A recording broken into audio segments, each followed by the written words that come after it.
welcome back to my YouTube channel. Welcome to Baking with Hayley. I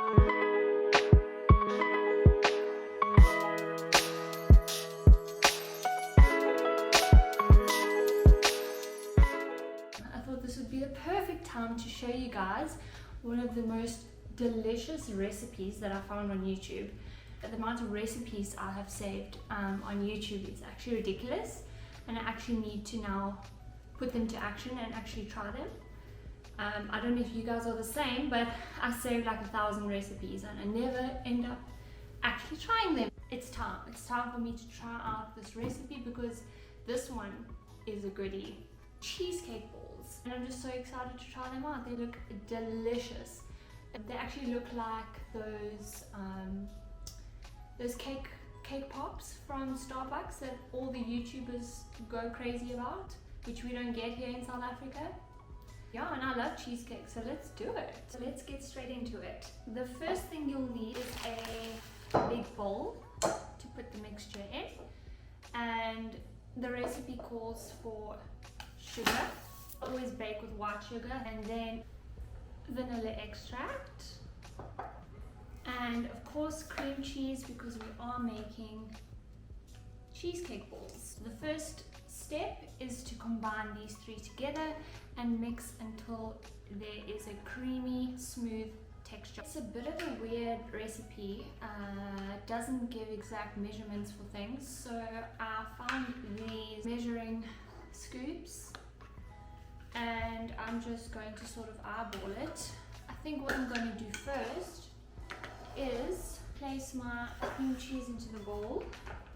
All of our cream cheese is going in to the bowl, and it says to have softened cream cheese. So what I did was, when I bought it, I knew I was going to bake today. I just left it out, I didn't put it in the fridge. This is how it's looking at the moment. There's not much, so what I'm going to do is I'm going to put half of the smallest scoop. I think this may be half a cup, if I'm not mistaken. So half a cup of sugar is going in the bowl. Make sure it's level with the scoop. Looks like that now. Now we're going to add vanilla extract. This stuff is like gold to me. It smells delicious, and I always add as much as I want into every recipe and never overpowers anything. So I'm gonna go 2 full caps of vanilla essence. Now to mix. Okay, this is how our mixture is looking, and it says to beat until smooth and creamy. So let's do it. So my mixture looks like the picture, and when that happens, I know that I'm on the right track. The next step calls for graham crackers, which when it comes to cheesecakes, I like to sort of mix things up. And so I actually went and bought tennis biscuits instead of graham crackers. I feel like they have more flavor. I don't know. It's really up to you though. You can use whatever biscuit you want, I think, as long as they're plain. So I got little tennis biscuits. I thought it would be easier to crush up because we are now going to crush them up and add it to our mixture. So these are the tennis biscuits I got. That's the next step. Get your biscuits, crush them up, and add it to your mixture. What I like to do when I crush my biscuits is actually use a rolling pin. It makes it a lot easier. So if you have one of these, I'd recommend one of these to crush your biscuits.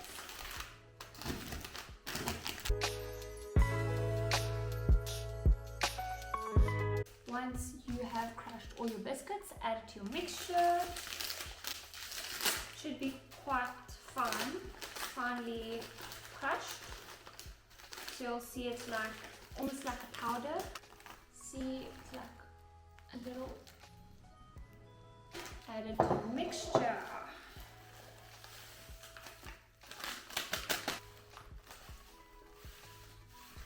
And mix. So what I learned at school in consumer studies is when you're adding solids into, or liquids and solids together, you should actually fold your ingredients together. So I will show you the technique now. So sort of going around the bowl and folding over, around, folding over. You should have a spatula when doing this. It makes it a lot easier, but a spoon will work if you don't have one. So I actually went ahead and mixed it again with my mixer, and it's made the texture a lot better. Because you know, when you're crushing biscuits, sometimes you get those bigger pieces. So I actually came back to my little mixer, mixed it on three clicks up, and it's made it a much better texture. Because you making cheesecake balls, you don't want big chunks in those balls. So yeah, that's how it looks now. Best part of baking, for sure. Okay, so the next step is for your mixture to go into the freezer until the mixture becomes easier to roll into little balls. Okay, so it says 30 minutes, but I would check after maybe 15 minutes. It depends how cold your freezer is.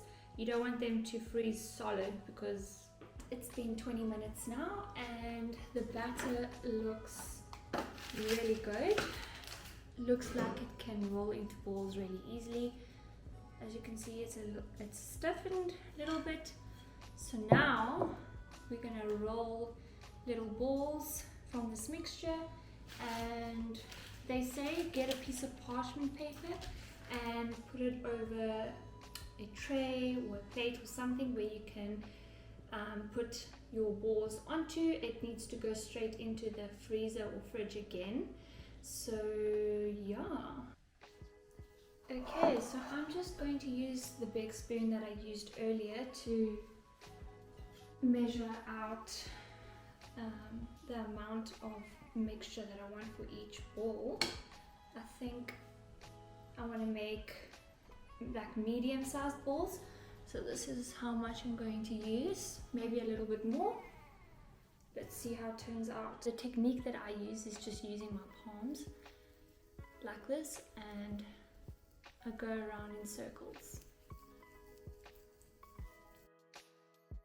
And there we go, first cheese ball. Now do this 1,000 more times. Guys, I'm so done. I missed a really important step. I think this is going to go really bad if I didn't do this, and I'm glad I realized now. They say to line your hands, well, just use a little bit of coconut oil or olive oil or any type of oily liquid onto your hands so that the mixture doesn't stick to your hands. And it was beginning to do that, and I was like, oh my gosh, this recipe is going, my balls are going to look deformed. So I've just washed my hands, and I'm going to take some coconut oil, and the mixture will hopefully not stick to my hands.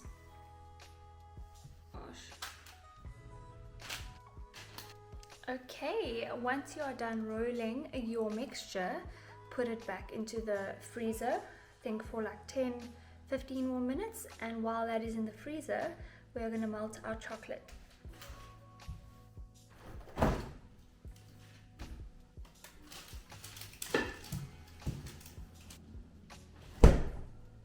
I'm going to be using a white chocolate, and I'm using the brand Milky Bar.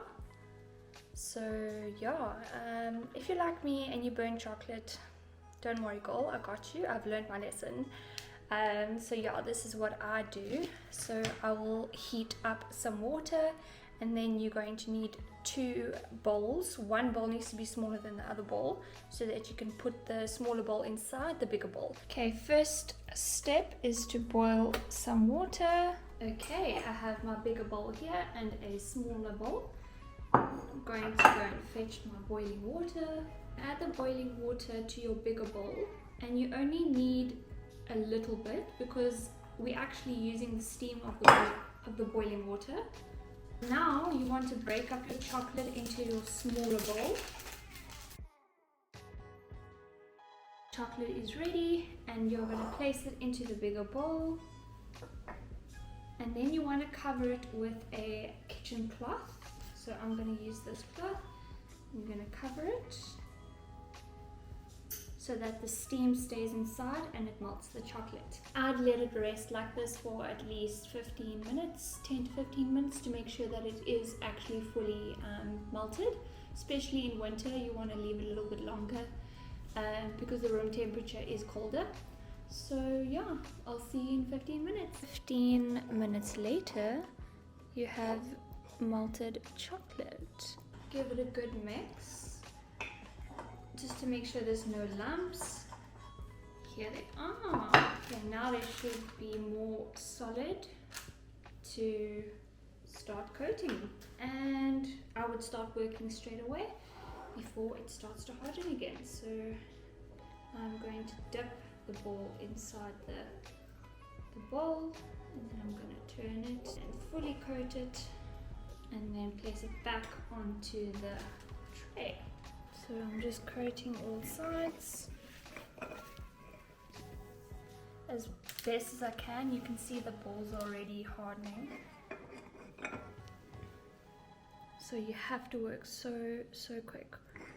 I have coated some of them in the white chocolate. The others, you could literally do whatever you wanted. You could decorate them with cacao powder, you could do icing sugar, you could do really whatever you wanted. But I love vermicelli sprinkles, and so I'm gonna coat some of my cheesecake balls in those sprinkles. And this is the final results. Sprinkle cheesecake chocolate balls.